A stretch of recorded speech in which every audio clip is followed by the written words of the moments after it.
சம்போ என்பது சமஸ்கிருத சொல். இச்சொல் சிவபெருமானை குறிக்கும். காசி விஸ்வநாதர் கோவிலுக்கு நாள்தோறும் 3 முறை பூசை, அபிஷேக, அலங்கார பொருட்கள் காசி நகரச்சத்திரத்திலிருந்து அனுப்பப்படுகின்றன. காலை 10:40க்கும் இரவு 9 மணிக்கும் இப்பொருட்கள் நகரச்சத்திரத்திலிருந்து முறைப்படி எடுத்துச் செல்லப்படுகின்றன. சம்போ சம்போ சங்கர மகாதேவா என்று சொல்லிக்கொண்டு நகரச்சத்திரத்து வேலையாட்கள் அவற்றை கோவிலுக்கு கொண்டு போகின்றனர்.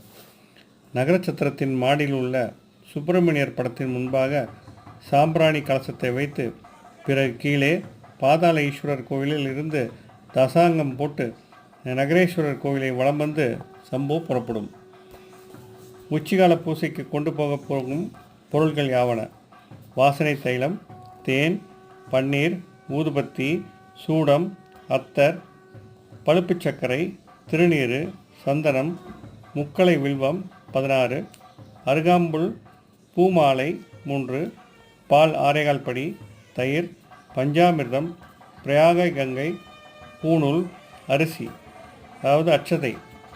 மேலும் அர்த்தஜாமை பூஜைக்கு மேற்கண்ட பொருட்களுடன் முக்களை வில்வம் 108, செவ்வாது, பட்டு, நாக ஆபரணம், பாலண்டா, பூக்குடை, வெண்சாமரை, ஆரத்தி பொருட்கள் ஆகியவை வெள்ளி பாத்திரங்களில் கொண்டு போகப்படுகின்றன.